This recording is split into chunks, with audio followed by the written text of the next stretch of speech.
দেখি আজকের খবরে পাত্র পাত্রীতে কাদের অ্যাড দিয়েছে।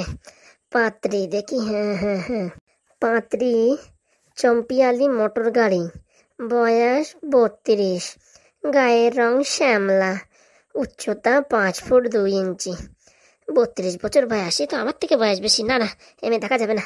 দেখি পরে কার দিয়েছে।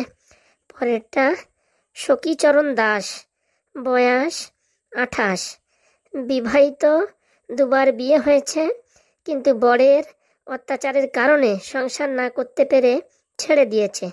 এইবার সে একটা ভালো বরের সন্ধান খুঁজছে।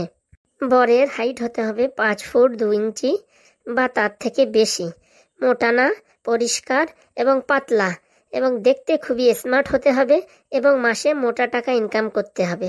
উরি বাবা, মানে আইফোন দরকার, আবার কম দামের দরকার। দেখিস ঠেলা আছে, দরকার নাই। পরে দেখি এই 3 নম্বরটা কি দেছে। এটা হচ্ছে সবিতা রানী ভক্ত, বিয়ে 3বার হয়েছে, কিন্তু একবারও সংসার করতে পারে নাই। শাশুড়ির জ্বালা যন্ত্রণায় বরের সঙ্গে ডিভোর্স হয়ে গেছে। এইবার সে একটা বিয়ে করতে চায় যেখানে তার শাশুড়ি না থাকে। সে একা একাই সংসার করবে এবং বর তার প্রত্যেকটি কথা শুনবে। এরকম বর যদি পাও, তোমরা নিচে এই 32570098 নম্বরে ফোন করো। উরি বাবা, একটাও খাটে না আমার সাথে। এই পিপারালাও যে কি ছাপায় তা বলার মতন না। হাগুদা, তুমি এখানে খবরের কাগজ পড়তেছো আর এদিকে আগুন ধরে গেছে। হ্যাঁ, কি বলছিস? কোথায় আগুন ধরে গেছে? নতুন বাড়ি কিনতে পারলাম না, তার আগে আগুন ধরে গেছে মানে? আরে বাড়িতে আগুন ধরে নাই, আমার জীবনে আগুন ধরে গেছে। হ্যাঁ, কি বলছিস ভাই? এদিকে এদিকে। কই ভাই, কোথায় আগুন ধরেছে? কোথায় আগুন ধরেছে ভাই? কোথায়? আমার এই বুকের ভিতরে 2.5 ইঞ্চি নিচে, যেখানে আমার এই মন, হার্ট, হৃদয়, ভালোবাসা আছে, ওইখানে আগুন ধরে গেছে। মানে তুই কি বলতে চাচ্ছিস? ভালো করে বল তো।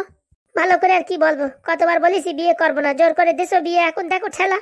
আরে বাবা, কি হয়েছে খুলে না বললে আমি কি করে বসবো? তোমার বৌমা ঝুমা যা কীর্তি করেছে তো বলার মতো না। এ কি করেছে ভাই? এই কারোর সাথে পালাই চলে গেছে নাকি? আরে বাবা না। তালি আমার কি হয়েছে? তো কি খাবারের ভিতরে কিছু বিষ মিশ মিশাই দিছে? আরে বাবা না। আরে তালি ঘোড়া আর এইসব কিসির অসুবিধা তোর আমি বুঝতে পারছি না। তুমি হাসতেছো, হাসো। আরে বাবা, তোর বউ যখন তোর বিষ মিশাই দেয়নি, কারোর সাথে চলে যায়নি, তাহলে আবার কিসির টেনশন? হ্যাঁ, শুধু শুধু তোর জন্য আমি পিপাটা ফেলে দিলাম। তোমার বৌমা কি কাজ করেছে তা শুনিছো? কি কাজ করেছে বল দেখি। আমার সাথে ঝগড়া করেছে। আরে ধুস ঘোড়া, ওইসব ঝগড়া তো আমার সাথে দিন ভরে আমার বউর সাথে হতো। 24 ঘন্টায় নালিও 43 বার ঝগড়া হতো। আরে যেরম সেরম ঝগড়া না, ডিভোর্স হওয়া অব্দি চলে গেছে। ও মা, এ কি কুলক্ষণে কথা বলছিস? আরে হ্যাঁ বাবা, তার জন্য তো বলছি। শোন রে ফুটো, এসব হাবিজাবি কথা না বলে ডিটেলসে বল। আমি কিছু বুঝতে পারতেছি না তোর কথা। তুই এখানটা ওখানটা বলছিস। কথা ভালো করে শোনো। বল না তো। আমি ঘরে খাটের উপর বসে রয়েছি, একদম তোমার প্রথমে বলতেছি। হ্যাঁ বল। খাটের উপর বসে রয়েছি, আমার বউ মোবাইল দেখতেছে। 3বার ডাকেছি, বলছি কি একটু ভাত রান্না করো, ভাত রান্না করো, কানে শোনেই না। সেটা আমার নতুন কি? তোর বউ কানে কম শোনে তো তুইও জানিস, আমিও জানি, সারা গ্রামবাসী জানে, তা আবার অসুবিধা কি? আরে সেটুকু হলেই তো হতো, তারপরে কি হয়েছে সেটা তো শোনো। আরে ফটাফট করে বল, আমার তো ধৈর্য সহ্য নাই। হঠাৎ করে আমার বউর ফোনে ফোন আসলো, 2বার 3বার ঘাঁচা ঘাঁচ করে কাটে যাচ্ছে। তারপরে আমি কি করলাম, একটু আড়ালে আপডালে গেলাম, সামনের থেকে দেখি ফোনটা উঠালো। তারপরে তারপরে বলতেছে আমি হ্যাঁ কাজে আসবো, আমার কাজের জায়গাটা ছাড়িস না, কাউরে দিস না। হ্যাঁ, তা কি হয়েছে? তা আমি ধারে আসলাম, দেখি একটা ছেলের আওয়াজ শোনা যাচ্ছে। তা বলতেছে আমার বন্ধু। তো বন্ধু থাকতেই পারে। আরে বন্ধু থাকতেই পারে, তা কি বলতিছে, কাজে যদি জয়েন না করিস তোর জায়গা অন্য কাউরে দিয়ে দেবো। ঠিকই তো বাবা, আমাদের বাড়ি মনে করো একটা কাজের লোক কাজ করে, এখন যদি 1 মাস কাজে না আসে, তাহলে আমরা অন্য লোক রাখবো না? আরে বাবা, আমি বললাম যে বিয়ে ঠিক হয়ে গেছে, এখন আর কাজ বাজ করে কি লাভ, আমি যা ইনকাম করি মোটামুটি হয়ে যাবে। তার বউ বলতিছে ছেলে মেয়ে হলেই পড়াশোনা করতে অনেক টাকা খরচা আছে, আমকা ঢামকা কত কিছু বলতিছে। আরে বাবা, তা কি হয়েছে? কাজ করলে তো ভালো। হ্যাঁ, তার বাড়ির কাজ বাজ করবে কে, রান্না বান্না করবে কে? একবেলা তুই করবি, একবেলা আমি করবো, এইভাবে চালাবো। তা কি হয়েছে? হে, এরকম হয় হাগুদা? আমরা সারাদিন কাজ করে আসবো, তারপরে আবার বাড়ি এসে রান্না করো। আরে জীবনে চলার পথে অনেক বাধা বিপত্তি আসে, সবকিছু অ্যাডজাস্টমেন্ট করে নিতে হয়, বুঝতে পারছিস? তা আমি মানিয়ে নিলাম, বললাম কি ঠিক আছে, তুমি মোটামুটি নার্সের কাজ আবার জয়েন করতে চাচ্ছ তো করো, তা কিন্তু নাইট ডিউটি করতে পারবা না। কেন, নাইট ডিউটি করলে কি হয়েছে? আরে আর বলে না, আজকালকার এদিক ওদিকে হসপিটালে যে ঘটনা হচ্ছে, আমার ভয় করতেছে। আমার বউ যদি নাইট ডিউটি যায়, তারপর যদি কোনো দুর্ঘটনা ঘটে যায় তারপরে। আরে পাগলা, এক জায়গা হয়েছে বলে কি সব জায়গা হবে নাকি? হ্যাঁ হাগুদা, তুমি যা বলো তা বলো, আমার নাইট ডিউটিতে আমি মোটামুটি রাজি না। ওরে বাবা, তোর বউ যদি নাইট ডিউটি না করে, অন্য কারোর বউ যদি নাইট ডিউটি না করে, সব লোক যদি নাইট ডিউটি বন্ধ করে দেয়, একটা মেয়ে ছেলে মোটামুটি আর একটা মেয়ে ছেলে যদি না থাকে, তাহলে কি করে ট্রিটমেন্ট হবে বল দেখি? তোমার কথায় তো যুক্তি আছে, কিন্তু এইসব ঘটনা শোনার পরে আমার নাইট ডিউটি করতে দিতে ইচ্ছে করতেছে না আমার বউরি। আরে সবকিছু হচ্ছে ভরসা, ভরসা রাখতেই হবে, ভরসা না রাখলে কিন্তু কিচ্ছু হবে না। বুঝছো, আমি আমার বউর সাথে কথায় কথায় ঝগড়া করে ফেলাইছি বিশাল বড়। ঝগড়া করে বেলাইছিস, তা যাই এখন সরি বলে দে। কি বলছো সরি বলবো আমি? কেন সরি বললে কি দুটো চারটে দাঁত খুলে যাবে নাকি তোমার? হাগুদা, সরি বলাটা কি ঠিক হবে? প্রেস্টিজ ডাউন হয়ে যাবে না? ওরে বাবা, ভুল করেছিস তো সরি বলতে কি অসুবিধা? হ্যাঁ বলছি কি মোটামুটি আমার মানে স্ট্যাটাস খারাপ হয়ে যাবে না সরি বললি? ওরে দেখ, সরি বললি কোনদিন স্ট্যাটাস খারাপ হয়ে যায় না। তুই ভুল করেছিস সরি বলেছিস, তাহলে তোরা আরো ভালো বলবে লোকে যে না ভুল বুঝতে পারিছে সরি বলিছে। সত্যি বলতিস? আরে হ্যাঁ রে হ্যাঁ। তাহলে আর বৌরি যাই সরি বলবো? বল বল, ঘটনা নালে অনেক দূর গোড়ায় যাবে, তাড়াতাড়ি সরি বলে মিটাই দে। তুমি যা বলো না তাই বলো না হাগুদা, আমার কিন্তু নাইট ডিউটি পছন্দ হয় না। মনে কর তুই এটা বিয়ে করেছিস, তোর বউ ছেলে মেয়ে হবে, এখন হসপিটালে রাত্রিবেলা ভর্তি করেছিস, একটাও লেডিস ডাক্তার নাই, তখন কি হবে? এই তো কিলো করিস তো হাগুদা, এরকম এক্সাম্পল দিল, এটা আমার ব্রেন শর্ট হয়ে গেল। বুঝতে পারিস আমি কি কথা বলিছি? যাই ফট করে পাও ধরে সরি বলে ফেলাচ্ছি, ঠিক আছে? হ্যাঁ যা যা যা। যাচ্ছি হাগুদা, একটু আশীর্বাদ করো যেন আমি জয়ী হই। আরে হবি হবি জয়ী, যা। শালা লাস্টে সরি বলতেই হবে, আর কি করা যাবে। হাগুদা যখন বলিছে তাহলে ঠিকই বলিছে মনে হয়। আসলে কি সারাদিন এই মোবাইলে খবর দেখতে দেখতে মাথার ভিতরে একটা বিষ সৃষ্টি হয়ে গেছে, এখন মোটামুটি সবসময় মনের ভিতরে একটা ভয় ভয় লাগছে। যাই দেখি পট করে বউটার কাছে ক্ষমা চাইয়ে ফেলাই। কোথায় যেন ছিলাম? এই 3 নাম্বার পয়েন্টে ছিলাম, এবার 4 নাম্বারটা দেখি। মেয়ের নাম পুষ্পাবতী, বয়স 23। নাই মেয়েটা হলেই হয় আমার সাথে সেট, কোনো সমস্যা নেই। গায়ের রং শ্যামলা, কোনো অসুবিধা নাই। চোখ দুটো টানা টানা, চোখে কত ক্যাতর ভরা। ছি ছি ছি ছি, এই ক্যাতর ম্যাতর ভরা থাকলে কেমন হবে না। ছেলে হতে হবে হাইট, রোগা এবং স্মার্ট, এবং সে যেন ভালো করে রিল বানাতে পারে, ভালো করে ক্যামেরায় শুটিং করতে পারে। এই শালা কি বলে? হ্যাঁ, অন্য সব মেয়ে বলে কি টাকা পয়সার দরকার, আর ইয়ে বলতে যে ভালো করে রিল বানাতে পারে। এগুলো আমি তো কোনো রিল ফিল বানাই নাই, কি করে বানাতে হয় তাও তো জানি না। দেখি এই পাদুর কাছ থেকে একটু ট্রেনিং নিতে হবে। মেয়েটা একটু টেরা আছে, লক্ষ্মী টেরা। যদি কোনো অসুবিধা না থাকে 32007790 নাম্বারে হোয়াটসঅ্যাপে হাই লিখে পাঠাও। লক্ষ্মী টেরা কি ভালো নাকি মন্দ সেটাই তো বুঝতে পারতেছি না, একটু পঞ্জিকা দেখতে হবে, দেখি তারপরে এই হোয়াটসঅ্যাপ নাম্বারে হাই করে পাঠাবানি। এই টেরা মাছির জ্বালা আছে কেন? আমারে ডাকলো, আমি ভাবলাম অন্য কেউরি ডাকতেছে, বা যখন অন্য কেউরি ডাকলো তখন ভাবলাম আমারে ডাকতেছে। এ মোটামুটি ফেসা করলে বাবা, একটু ভেবে চিন্তে দেখতেই হবে লক্ষ্মী টেরা মানে কতটা টেরা। এখানে যদি কত ডিগ্রি অ্যাঙ্গেল লিখে দিত তাহলে শালা কোনো সমস্যা ছিল না। এই পিপারালারাও ঠিকঠাক করে ডিটেলস দেয় না, আর কি বলবো। যাই দেখি আগে পঞ্জিকাটা পড়ে নি যে লক্ষ্মী টেরা কিরকম টেরা হয়। বন্ধুরা তোমরা যদি জানিয়ে থাকো যে লক্ষ্মী টেরা কিরকম টেরা হয়, তাহলে পট করে নিচে একটু কমেন্ট করে লিখো, বুঝতে পারিস? আমার এখন সে পঞ্জিকা দেখতে দেখতে আমার জীবন কান্দে যাবে। সংসারে যতই কষ্ট করো কোনোদিন কেউ বুঝবে না 4-5 জন মানুষের রান্না, হ্যাঁ সকালে বিকালে 3 বেলা রান্না করা কম কষ্ট? হ্যাঁ কোনো সময় আমি কিচ্ছু বলিনি, আর আমি এখন আমার কাজে জয়েন করতে চাচ্ছি, হ্যাঁ আমার এরকম কথা বলছে। ছি ফুটো ছি, তোমার আমি কোনোদিন এরকম ভাবিনি ফুটো, তুমি আমার সাথে এরকম ব্যবহার করো আমি কোনোদিন ভাবতে পারিনি। ছোটবেলা থেকে আমার একটাই স্বপ্ন ডাক্তার হবো, কিন্তু তো হতে পারলাম না, নার্স হয়েছি। সেই কাজটা আমি কত সুশান্তিভাবে করছিলাম। আমি ভেবেছিলাম ফুটোর সাথে বিয়ে হলে হয়তো ফুটো বুঝবে আমার কষ্টটা, ফুটো আমায় করতে দেবে স্বাধীনভাবে আমার মানে নার্সের জীবনযাত্রাটা। কিন্তু কি হলো, ফুটো লাস্টে বুঝতে পারলো না আমার বেদনার যন্ত্রণা কেউ বুঝতে পারবে না। সকাল থেকে শুধু রান্না আর রান্না, মনে হয় কি হোটেলে চাকরি করছি, 5-6 জনের রান্না, কম রান্না। আর ভাল লাগে না। এখন যদি এই চাকরিটাও হাতছাড়া হয়ে যায় তাহলে আমার জীবনটা পুরো শেষ হয়ে গেল। তার জন্য সবাই বলে বিয়ে থা করিস না, বিয়ে থা করলে সব আশা আল্লাহ আকাঙ্ক্ষা সব নষ্ট হয়ে যাবে। এখন ভেবেছিলাম ফুটো আমার জীবনের কষ্টটা বুঝবে, কিন্তু ফুটোও বুঝলো না। সি, এই জীবনটা পুরো অন্ধকার হয়ে গেল। আর ভাল লাগে না, আর ভাল লাগে না, কি করি কিছু ভাল লাগে না। এখন কি বলে যে বউর কাছে ক্ষমা চাইবো তাই বুঝে পাচ্ছি না, কি করে ডাকবো তাই বুঝে পাচ্ছি না। ও আমার সোনা পাখি, টুম্পা পাখি, ঝুমা পাখি। কিরে বাবা কথা বলছে না, রাগ হলো নাকি আমার উপর কে জানে। টুকি, এই কেলেঙ্কারি করিস, এ বউটা কান্না করছে যে। সোনা পাখি, ময়না পাখি, ঝুমা তুমি কান্না করছো কেন? ফুটো, আমি ভেবেছিলাম তুমি আমার দুঃখ কষ্টটা বুঝবে, কিন্তু তুমিও বুঝলে না ফুটো। বউ কান্না করে না, বউ তুমি কান্না করছো কেন একটু বলো দেখি। আজকে যদি আমি জয়েন না করি এই চাকরিতে, তাহলে আমার আর চাকরিটা থাকবে না। আরে বাবা তুমি চাকরি করবা? কে বলেছে তুমি চাকরি করবা না? সত্যি বলছো? আরে বাবা হ্যাঁ। তাহলে কালকে রাত্রে তুমি এরকম বললে কেন? আরে বাবা কালকে রাত্রে তোমার নামে একটু পরীক্ষা করছিলাম যে তুমি আমারে বেশি ভালোবাসো না তোমার চাকরিকে বেশি ভালোবাসো, তাই। সত্যি বলছো? আরে বাবা হ্যাঁ, তো আমি সত্যি বলছি, তুমি যাতে খুশি আমিও তাতে খুশি। বুদ্ধিটা মনে কাজে লাগিয়েছে। সত্যি বলছো ফুটো? আরে বাবা হ্যাঁ ঝুমা, কালকে তুমি এরকম ভাবে বলছিলে না, আমার মনে হচ্ছে তুমি সত্যি এরকম বলছো যে আমার কাজ করতে দেবা না। আরে বাবা না, তোমার যখন ইচ্ছা তুমি তখন কাজ করো, বুঝতে পেরেছো? কোনো সমস্যা হলে আমার পট করে ফোন করে আমি পট করে চলে আসবো, ঠিক আছে? হ্যাঁ হ্যাঁ ঠিক আছে। বলছি কি তোমার আর রান্না বান্না বেশি করা লাগবে না, বুঝতে পেরেছো? যখন তুমি সময় পাবে তখন রান্না করো, নাহলে আমি আর হাগুদা দুজনে মিলে রান্না করব। বলছি কি হাগুদাকে আরেকটা বিয়ে দেওয়া যায় না? সে কথাটা তো মনে মনে আমিও ভেবেছি, কিন্তু হাগুদা কি রাজি হবে কে না কে জানে। আর আমার তো মনে হয় হাগুদা রাজি হয়ে যাবে। কে জানে, রাজি হলে তো ভালো কথা, দেখি এই ব্যাপারে একটু আলোচনা করে দেখবো, তাহলে ভালো হয়। একজন একজন রান্না বান্না করে দিলে পারে কোনো সমস্যা হয় না। দেখি এই ব্যাপারে হাগুদার সাথে কথা বলে দেখবো। তুমি খুব ভালো ফুটো সত্যি। আর তুমি যে এইভাবে আমার সাথে আর কি ফাজলামি করবে আমি কোনোদিন বুঝতেই পারিনি। আরে বাবা, এটা সারপ্রাইজ সারপ্রাইজ। আমি দেখলাম তুমি আমারে কতটা ভালোবাসো বা তোমার কাজটা কতটা ভালোবাসো, তা দেখলাম তুমি দুইজনেই সমান সমান ভালোবাসো। তুমি না মাইরি হেভি আর কি মারো। আরে পাগলি, আর কি তো মারি না, আমি তো চাই তুই কাজে যাস না। তোর উপরে অন্য ছেলে পেলে লাইন মারবে, তাকে আমি সহ্য করতে পারবো? কিন্তু এখন বুকি পাথর বেঁধে তোর কথায় রাজি হয়ে গেলাম। কি আছে, কিছু ভাবছো নাকি? ভাবছি কি, তোমার জন্য কিছু টাকা পেলে একটা স্কুটি কিনে দেবো, তুমি স্কুটিতে করে ডিউটিতে যাবে আর আসবে। সত্যি বলছো তুমি? হ্যাঁ হ্যাঁ গো হ্যাঁ।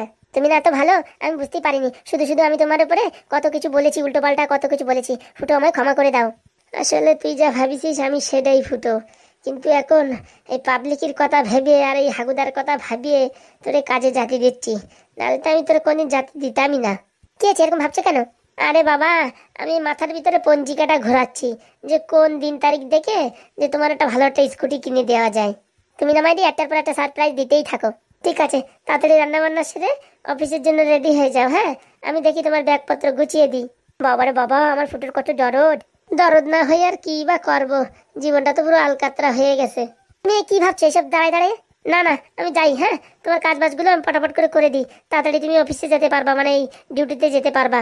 ঠিক আছে আমার সোনা বাবু, আমার বাবু সোনা, আমার ফুটেও সোনা। স্বামী, এই স্বামী ডাক্তার শুনলি না আমি আর থাকতে পারি না। আমার বুকের ভিতরে ইট পাথর বালি যা চাপা দেয়া থাকে সব মনে ধাক্কা দিয়ে ফেলে শুধু মনে হয় তোর দিক তাকাই থাকি। বউ বলছি, স্বামী তুমি আমার উপর রাগ করনি তো? না না, রাগ করে আর কি হবে, ডিউটি এখন ভালোই পড়েছে। বউর কেতা কম্বল গুছাও। ইস, শুধু শুধু ফুটোরে কত উল্টোপাল্টা কথা বলেছি মনে মনে। আমার ফুটো যে এত ভালো আমি জানতাম না। যাই দেখি তাড়াতাড়ি রান্না করে রেডি হয়ে পড়ি। পাটিরা, আজকে তুমি গুলি খেলে দিতে গেলে কিন্তু কালকে কিন্তু আমি দেখবো, দেখে নিয়ে নে। তুই দিবি? কোনোদিন দিতে পারবি না, আমি ছোটবেলার থেকে গুলি খেলার মাতাল, বুঝতে পারলি তুই? ও দেখপানি দেখপানি, কালকে আমি তোমার হালাবো দেখে নিও। ঠিক আছে দেখপানি। বলতি কি, তোলে দেবা না কেন ডালা বাচ্চু? ডালা ওই মেয়েটা বলে ওর দাদা না কালে ডাকতে গেছে, ডাকি নিয়ে তুক তোলে গেলে আবার বলবে নাকি ভয় পায় পলাইতে। তা ঠিক কথা বলে তো, ও চলে গেলে বলবে না ভয় পাইতে। ওই দেখ আসতিছে, দেখ কেবলির মতন হেঁটে হেঁটে আসতিছে। ওর দাদা তো ন্যাঙার মতন ন্যাঙা। দাদা দাদা দেখ, এই ছেলেগুলো আমার গুলি চুরি করেছে। তোর বাপ তুলি করিতে, আমরা তুলি করতে যাবো কেন রে হালাম দাদি? কি বললি তুই আমার বোনকে কি বললি? কেন তোর বোন আমাদের তোর বলতে দেখতে পারিস নি? বলতি এই নাকি তোর দাদা, হ্যাঁ তোর দাদা আমাদের মারবে তাই আমরা ভয় পেয়ে গেছি। গুলু গুলু গুলু। এই, আমার বোনের যে গুলিগুলো চুরি করেছিস সেগুলো ফেরত দে। গুলি বাবা, আমরা ভয় পেয়ে গেছি, তোমাদের গুলিগুলো ফেরত দিয়ে দিচ্ছি। ডালাও ডালাও দিচ্ছি। দেখেছিস বোনেরা ভয় পেয়ে গেছে, এক্ষুনি তোর গুলিগুলো ফেরত দিয়ে দেবে। তোলে কি আমাদের দেখি কি ক্যাবলা মনে হয় রে? মানে তুই কি বলতে চাইছিস? হালাম দাদা, তোদের বাড়ি থেকে আমরা কিচ্ছু তুলি করিনি, আর তোদের আমি কিচ্ছু দেবো না। তারা মিথ্যে কথা বলছে, আমি দেখেছি আমাদের বাড়ির সামনে থেকে এরা গুলি চুরি করে নিয়ে এসছে। দেখলে হালাম দাদি, এক তলে তোর দাঁত ফেলে দেবো। হ্যাঁ, আর তুই মিথ্যে কথা বলিস কেন? যদি তোর দরকার হয় আমার কাছে তা যে আমাদের দুটো গুলি দাও, আমি খেলবো, আমি দিচ্ছি, কিন্তু তুই আমাদের তোল অপবাদ দিচ্ছিস কেন? এই, 2 দিন এই গ্রামে এসে অনেক বড় দাদা হয়ে পড়েছিস নাকি? দেখলে তখন থেকে তোর সাথে আমি আলকি ভাবে কথা বলছি, এখন তুই গিলাম তুলে কথা বলবি না, বুঝতে পারছিস? 2 দিন আছি 4 দিন আছি, এই গ্রামের লোক আমলা, বুঝতে পারছিস? বেশি পাঙ্গা নিবি না কিন্তু, বুঝছিস? চোখের ভিতর পা ভরে দেবো। কি বললি, তুই চোখের ভিতর পা ভরে দিবি? পা ভরে দেবো মানে এক লাঠি মেলে তোর একদম পিন্ডি তটকায় দেবো। এত বড় আসপদ্দা? দাদা এদের ছাড়বো না দাদা, মারো দাদা মারো। তোলে ভালো ভালো বলতি এখান থেকে কেটে পল। হ্যাঁ, আর গুলি ফুলি কিছু চাইবি না, আমরা কিনে আনিতি গুলি। তুতলা কথা বলতে পারে না, আবার গুলি কিনে নিয়ে আইছে, অশিক্ষিতর ঘোড়া। এই তুই কাকে অশিক্ষিত বলতিস রে? আমার সাথে পারবি তুই? পড়াশোনা করে আয়, তোর আর আমার পরীক্ষা নিয়ে যাবে মাস্টার। চল দেখি কে ভালো ফার্স্ট হয় না লাস্ট হয়, দেখবো চল। তোর দেখলেই বোঝা যায় কোনো মতো একটা প্যান্ট পরে দিয়েছিস, উপরে জামা কেনার ক্ষমতা নেই, গরিব কোথাকারের। আবে এই কাবলা, তুই কালে গরিব বলছিস? কোটিপতির একমাত্র ছেলে, বুঝতে পারছিস? কোটিপতি মানে? কোটিপতি মানে হ্যাঁ, আমাদের পালুদাল বাবা লতালিতে 1 কোটি টাকা পাইতে, তারপরে তো এই ঘর কিনিতে। বাবা, তোমার বাবা 1 কোটি টাকা পেয়েছে? কেন, টাকার কথা শুনে এখন যে মুখ দিয়ে হাতি বেরোচ্ছে, তোদের দেখে কি আমাদের গরিব ভিখারি মনে হয় নাকি? হ্যাঁ, বলতে কি আমার সাথে বন্ধুত্ব করবা? এই পাদু এইসব মিথ্যাবাদীদের সাথে কোনোদিন বন্ধুত্ব করে না, বুঝতে পেরেছিস? বলছি আমার সাথে গুলি খেলবা, আমি তোমার ভালো বন্ধু হব। ধন্য হালাম দাদা, হ্যাঁ প্রথমে মানুষকে অপমান করিস, তারপর দেই জানিস তার টাকা পয়সা অনেক কিছু আছে, সেই তাদের সম্মান করিস। তোদের মতন এইটা মানুষের সাথে আমি বন্ধুত্ব করতে তাই না, বুঝতে পারছিস? বাবা, আমার সাথে বন্ধুত্ব করার জন্য কত ছেলে লাইন দিয়ে আছে। আমি তোমারে বলছিলাম আমার সাথে বন্ধুত্ব করবা নাকি, আর তুমি বেশি ভাও খাচ্ছ। দেখ, তোর মতন মেলে আমি পাত্তা দিই না। তোরা তো থাকতো পাল, যেখানে টাকা দেখিস সেখানে পুরো হামলে পলিস। কি বলছো তুমি এসব কথা? তাই না তো কি, তোকে তো আমার মারবি, চোল বললি, কত কিছু বললি। যেই শুনেছিস আমাদের 1 কোটি টাকা আছে, সেই তো পুরো দাঁত কেলিয়ে এখন বন্ধুত্ব করবা, এ করবা তে করবা।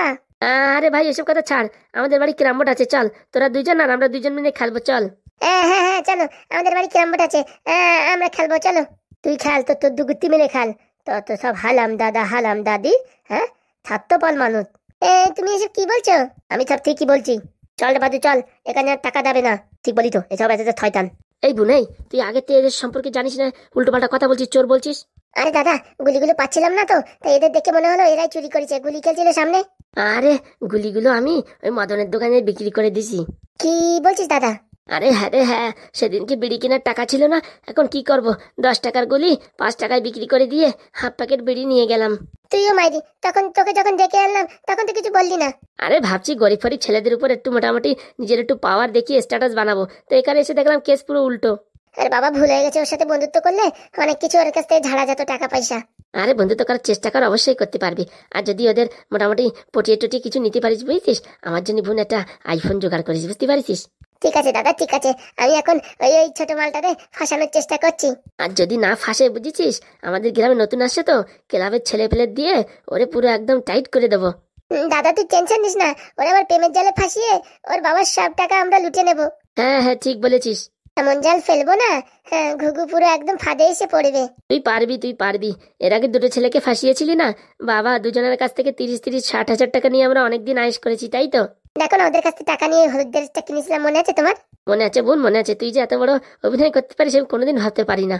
আগে ভালোই ভালোই দেখি প্রেমের জালে ফাঁসে কিনা। যদি না ফাঁসে, ওকে শুধু শুধু বদনাম করে ওর কাছ থেকে অনেক টাকা নেব, ওর বাপের কাছ থেকে। ঠিক বলেছিস বোন, ঠিক বলেছিস। আমাদের চেনে না, আমার নাম সত্যবতী। সত্যবতী না ছাই?